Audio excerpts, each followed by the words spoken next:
This is breaking news. That seems like the opposite thing that you'd want to do to get people on your side. We have some breaking news at this hour. Members of the Portland metro community reacting to ABC News reporting the incendiary devices put on ballot boxes had, quote, "Free Gaza and Free Palestine" written on them. So could it be a setup or could it be the real deal? Good evening. Thanks for joining us for K2 News at 11. I'm Deborah Knapp. The FBI and Portland Police Department are remaining tight-lipped about information pertaining to the devices. ABC News and the New York Times are reporting their information was confirmed by an independent source. K2's Thanvi Verma joins us from outside Multnomah County Election Office, where an incendiary device was planted on a ballot box there. Thanvi? Deb, so right here, according to ABC News, there was a device that said "Free Gaza" written on it. Now, that source telling ABC News that they're not sure that the arsons were actually done by a pro-Palestinian activist, and they're not sure if this was a setup.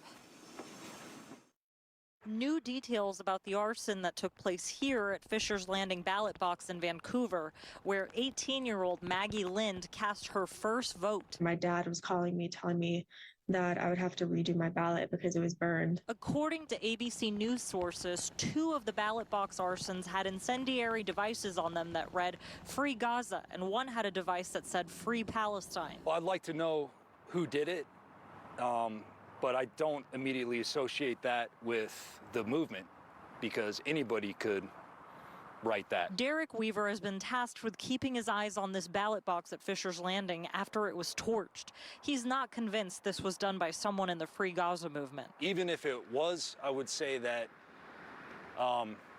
they don't represent the group as a whole, unless the group as a whole say, yeah, we support that thing, you know, but I doubt vast majority support that, in my opinion. We went to sociologist Dr. Randall Blazek, who studies political violence in the Pacific Northwest. He gave us some context about what was allegedly written on the devices. It is part of the rhetoric on both ends of the political spectrum, on the far ends of the political spectrum, on the right and the left, that the democratic process is fundamentally broken and it cannot achieve the goals of the people. We asked Dr. Blazek if this was a red herring. There's a lot that we don't know about it, and I think that should also be highlighted.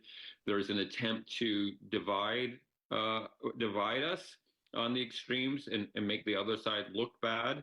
So that's often a play. In spite of the arsons, Maggie Lind still recast her vote. It was a hassle to have to redo everything, but you know, it wasn't going to stop me from voting. We reached out to several pro-Palestinian organizations, and we did not hear back to get their side of the story. Remember, law enforcement is still looking for who is responsible for these arsons. The suspect of the vehicle of interest is a black Volvo in early 2000s. Reporting live in Southeast Portland, Thanvi Verma, K2 News. Thanvi, thank you. Well, tonight.